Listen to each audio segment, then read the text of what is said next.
Hello दोस्तों, नमस्कार। मैं हूं आपका दोस्त विजय और आज के इस वीडियो सेशन में आपका स्वागत करता हूं, अभिनंदन करता हूं। आशा करता हूं कि आप सभी सकुशल होंगे और सुरक्षित होकर अपने आने वाले प्रमोशन एग्जाम की तैयारी बड़े ज़ोरों शोरों से कर रहे होंगे। इसी कड़ी में आज के वीडियो में हम चर्चा करेंगे इंटरव्यू के बारे में, क्योंकि ये इंटरव्यू का दौर चल रहा है। और इंटरव्यू की इस कड़ी में आज चर्चा करेंगे हम कि कैसे कैसे सवाल आ रहे हैं अभी जो बीते दिनों इंटरव्यू हुए हैं, और अगर ऐसे सवाल पूछे गए तो उनके उत्तर आप कैसे दे पाएंगे जिससे आपका इंटरव्यू बेहतर तरीके से जा सके और आप सफलता को सुनिश्चित कर सकें। तो इसी कड़ी में मैं आज के इस वीडियो सेशन में स्वागत करना चाहूँगा आज के हमारे जो मेहमान हैं श्री मोहित निम्भोरे जी। और इतने ही कम आयु में देखिए कितने ऊर्जावान हैं, मुस्कुराते हुए चेहरा हैं और मैनेजर के तौर पर कार्यरत हैं। और इन 5 से 6 सालों में उनके जो बैंकिंग कैरियर है, उन्होंने रूरल का सर्विस भी कर लिया है, सेमी अर्बन का भी कर लिया है। As a scale 1 officer bank में आए थे और उसके बाद आज मैनेजर के तौर पर कार्यरत हैं। और इतने कम समय में उनका जो अनुभव है और उन्होंने जो इंटरव्यू फेस किए हैं, तो उनके बारे में चर्चा करेंगे। तो आज इस प्लेटफॉर्म पर निम्भोरे जी आपका बहुत बहुत स्वागत, अभिनंदन है। और आपसे चर्चा करके हम जानना चाहेंगे कि कैसे कैसे सवाल आपसे पूछे गए थे, और अभी हमारे साथियों को जो सवाल पूछे जा रहे हैं उसमें कुछ मूलभूत सवाल लेंगे जिसका उत्तर हम जानना चाहेंगे, जिससे हमारे साथियों का हौसला अफजाई होगा। तो सबसे पहले हमारे प्लेटफॉर्म में आपका बहुत स्वागत है, अभिनंदन है। सबसे पहले तो बहुत बहुत धन्यवाद सर कि आपने आमंत्रित किया, और मैं सभी पार्टिसिपेंट्स को बहुत बहुत शुभकामनाएं देता हूँ कि उन्होंने अपना रिटन एग्ज़ाम क्लियर किया। जो कि वो अपना रिटन एग्ज़ाम क्लियर कर चुके हैं तो डेफिनेटली वो इतने कैपेबल हो गए हैं कि अब वो प्रमोशन के नेक्स्ट स्टेज में एलिजिबल हो गए हैं, और एक निश्चित तौर पे एक कॉन्फिडेंस उनके अंदर बूस्टअप हो गया होगा। उसी कॉन्फिडेंस से अगर वो इंटरव्यू फेस करेंगे तो मैं आशा करता हूँ कि मैक्सिमम कैंडिडेट सारे के सारे ही सफल हो जाएंगे। और खैर आप जो सपोर्ट कर रहे हैं, जो मोटिवेट कर रहे हैं कंटेस्टेंट्स को, वो काबिल तारीफ़ है।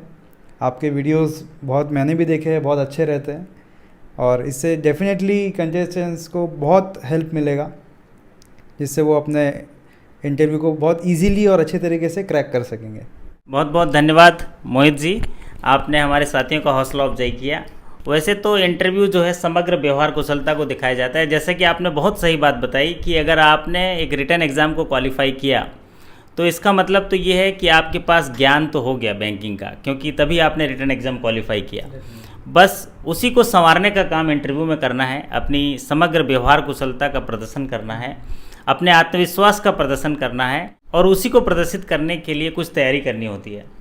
जैसे कि जॉब प्रोफाइल, आपका पर्सनल इन्फॉर्मेशन, बैंकिंग का जो करंट सिनारियो में जो चेंजेस आए हैं, और साथ ही साथ आपके जो एरिया प्रोफाइलिंग, अगर इतने बारे में अगर आप जान लेते हैं तो आपका इंटरव्यू की तैयारी हो जाती है। तो मोहित भाई कुछ सवाल लेते हैं, और ऐसे सवाल अगर पूछे जाएं तो क्या जवाब होना चाहिए उन पे हम लोग चर्चा करेंगे। एक साधारण चर्चा रहेगी और उसमें हम बताने की कोशिश करेंगे कि अगर इस तरह से बताया जाए उसका उत्तर तो सही होगा। जैसे एक अभी साथियों का सवाल आया, बहुत सारे साथियों से पूछा गया जो क्लरिकल टू ऑफिसर्स के प्रमोशन एग्ज़ाम के इंटरव्यू में भाग लिए हैं, उनसे सवाल पूछा गया कि क्या अंतर है क्लरिकल के जॉब में और ऑफिसर के जॉब में। तो ये बात पूछी जा रही है। तो अगर ऐसा पूछा जाए हमारे साथियों को जिनका इंटरव्यू अभी होने वाला है, तो उनका क्या जवाब होना चाहिए जिससे इंटरव्यूअर को प्रभावित कर सकें और एक संतोषजनक उत्तर उसको दे सकें। मोहित जी, ये बहुत अच्छा सवाल है ये, क्योंकि ये एक ड्रास्टिकली चेंज होता है। एक आप क्लरिकल से जब ऑफिसर में जाते हो तो in terms of job profile also और in terms of perks also बहुत एक ड्रास्टिक चेंज होता है एक पार्टिसिपेंट के लाइफ में। तो सबसे पहले जो इम्पॉर्टेंट चीज़ वो होती है कि एक एज अ क्लरिकल आपका जो जॉब प्रोफाइल होता है वो एक लिमिटेड होता है। आप एक लिमिटेड टाइम फ्रेम में वर्क करते हैं, लिमिटेड आपका कैश टाइम होता है। बट जब आप ऑफिसर बनते हैं तो आपको जो एक लिमिटेड टाइम होता है उससे एक्स्ट्रा थोड़ा सा लाइबिलिटी लेनी होती है, रिस्पॉन्सिबिलिटी लेनी होती है बैंक की। आप एक आंसरेबल पर्सन होते on behalf of bank. If अगर कस्टमर कोई क्वेरी करता है तो आप एक आंसरेबल पर्सन हो। उसके बाद में आप एज अ क्लरिकल आप मेकर का काम करते हो। जब आप वही चीज़ ऑफिसर कैडर में आ जाते हो तो आप सुपरवाइजरी रोल में आ जाते हो।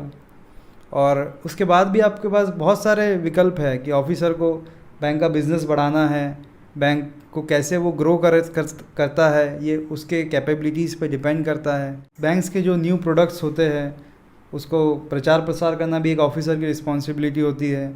नए कस्टमर्स को कैसे अपने बैंक के प्रति अट्रैक्ट करना है, उसी के साथ साथ जो पुराने हमारे कस्टमर्स हैं उनको कैसे रिटेन करके रखना है, ये भी एक ऑफिसर का रिस्पॉन्सिबिलिटी होता है।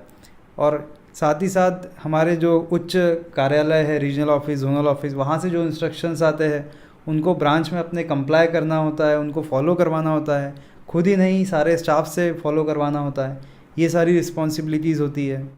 और इन सारी चीज़ों में से आप कुछ भी अपने प्रोफाइल के अकॉर्डिंग और आपके ब्रांच के प्रोफाइल के अकॉर्डिंग आप इसमें कुछ भी अपने पॉइंट्स ऐड ऑन करके और आप इस चीज़ को जब आप इंटरव्यूअर को बताएंगे तो वो डेफिनेटली आपके आंसर से सेटिस्फाई होंगे और वो आपको अच्छे मार्क्स देंगे।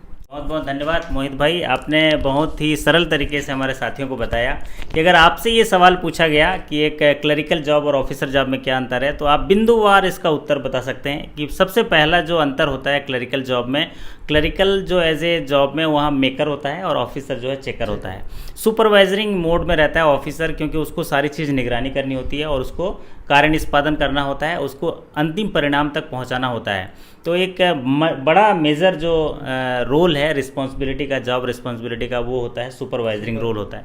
दूसरा जो आपने बताया मैनेजमेंट का, कि ब्रांच को मैनेज करने का, ब्रांच को सही तरीके से चलाने का, ग्राहक सेवा की उचित प्रबंधन देखने का, जो भी हायर अथॉरिटी से जो दिशा निर्देश आ रहे हैं उनको अनुपालन कराने का, और बैंकिंग की जो गतिविधि जो दी गई है उसका सुचारू रूप से संचालन करने की जो पूरी जिम्मेदारी होती है अधिकारी की होती है।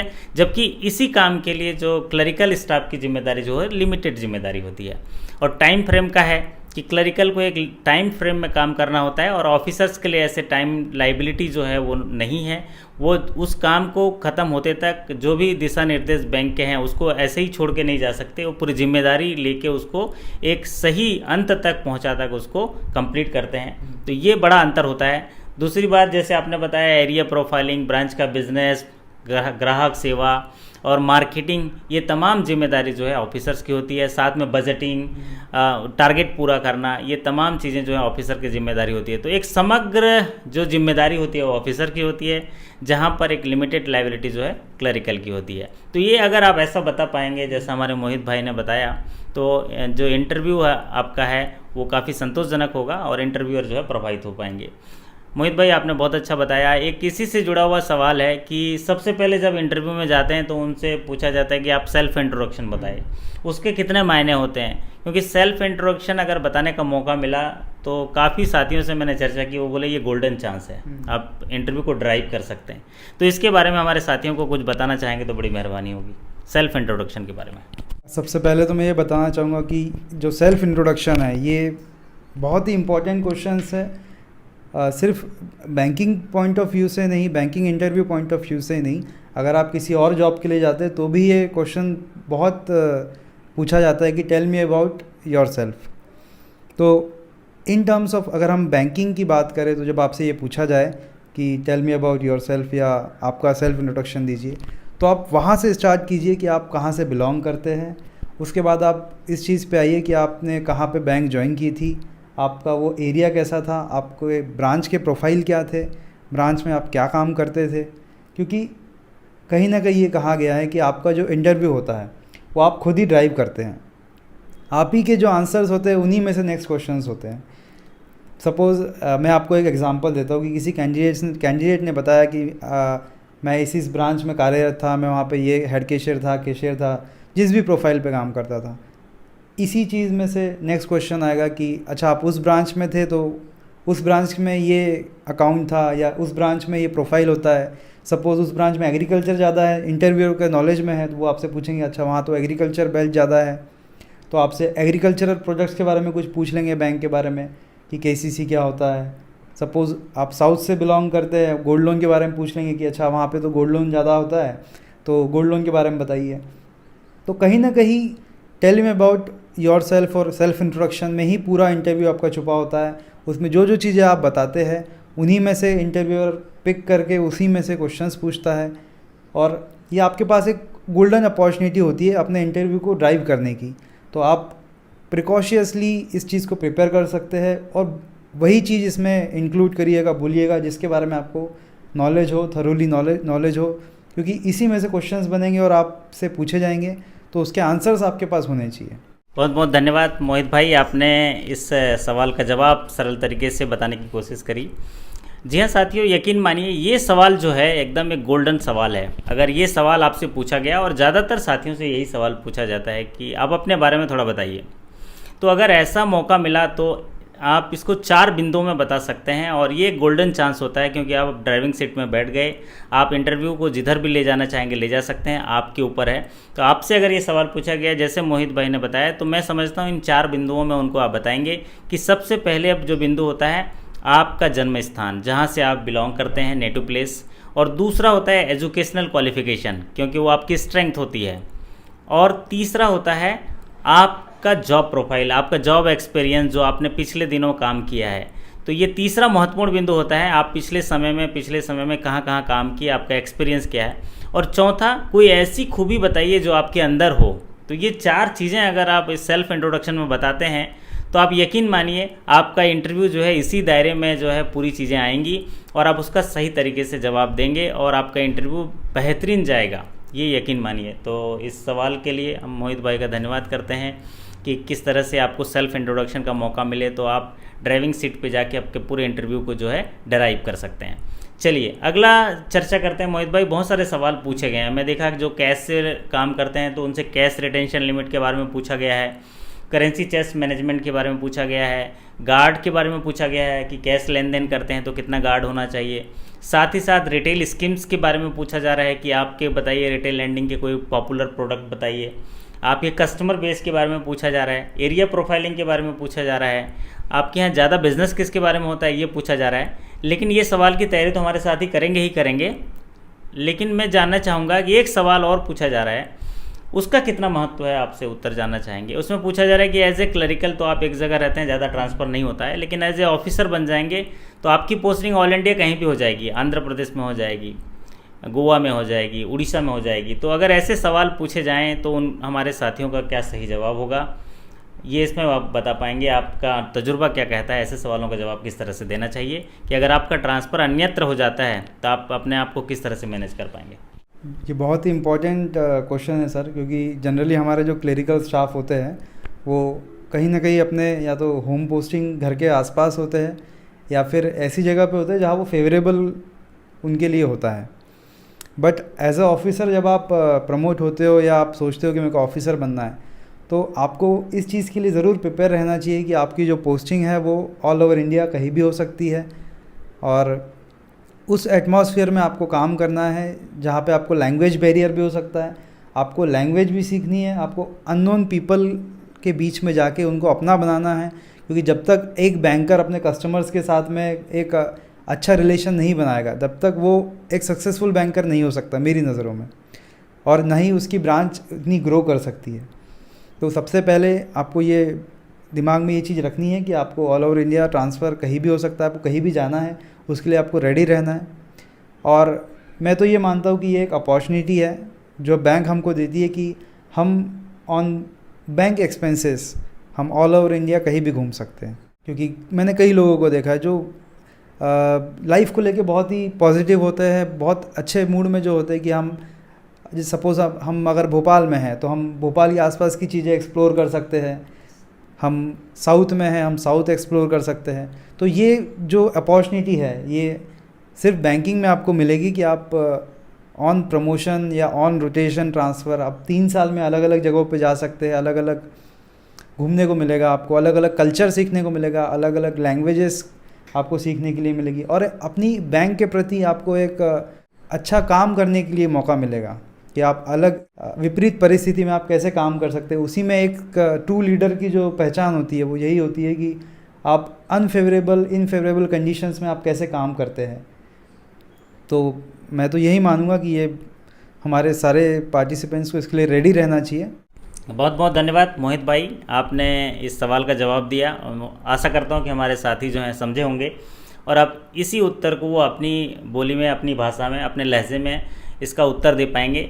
और जब भी ऐसे सवाल पूछे जाएं कि आपका ट्रांसफ़र अगर अन्यत्र होता है तो आप क्या चुनौती देखते हैं, कैसे मैनेज करेंगे, तो मैं समझता हूं कि ऐसे सवालों का उत्तर जैसे मोहित भाई ने बताया आप दे सकते हैं।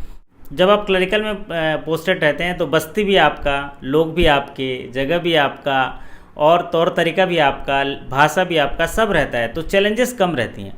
लेकिन जब आप किसी दूसरी जगह में जाते हैं तो चुनौतियाँ आएंगी, लेकिन एज ए अधिकारी आपको उन चुनौतियों का सामना अपने समग्र व्यवहार कुशलता से, कुछ लर्निंग से, आप नई जगह जाएंगे, नए लोगों से मुलाकात होगी।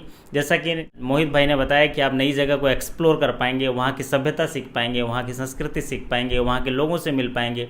तो जब आप जितने नए लोगों से मिलते हैं उतने ज़्यादा सीखते हैं। जब आप नई जगह पर जाते हैं तो वहाँ जो है लोगों से जब आप मिलते हैं तो आपके अंदर जो ह्यूमन बिहेवियर नॉलेज है वो बढ़ता है, जो कहीं ना कहीं आपके व्यावसायिक निष्पादन में काम आता है।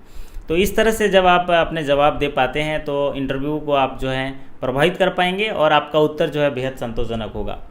तो सभी साथियों को हम लोग ये हमेशा प्रेरित करते रहते हैं कि आप अपने विश्वास को लेके जाइए, आत्मविश्वास को लेके जाइए, और जो भी नॉलेज आपके पास है, ये ज़रूरी नहीं कि सारे सवालों का जवाब आप दे पाएँ, लेकिन जितना दे पाएँ उसको आंखों में आंखें मिला के एक अच्छे बॉडी लैंग्वेज के साथ, अच्छी ऊर्जा के साथ अगर आप देंगे तो आपको सफलता सुनिश्चित होगी। क्योंकि मैं जानता हूँ कि हर एक बंदा खास होता है, कुछ न कुछ उसके पास होता है, किसी को खुद पे, किसी को खुदा पे विश्वास होता है, लेकिन मंजिल और जीत उसी को मिलती है जिसके पास खुद का आत्मविश्वास होता है, खुद का आत्मविश्वास होता है। तमाम साथियों को हमारी ओर से बहुत सारी शुभकामनाएं। थैंक यू विजय सर आमंत्रित करने के लिए, और मैं सभी पार्टिसिपेंट्स को मेरी तरफ से बहुत बहुत शुभकामनाएं देता हूँ कि उनका इंटरव्यू अच्छे से जाए, वो सफल हो। और मैं यही आशा करता हूँ कि इस सफलता के साथ साथ वो एक सकुशल अधिकारी बने और बैंक के लिए बहुत अच्छा काम करे।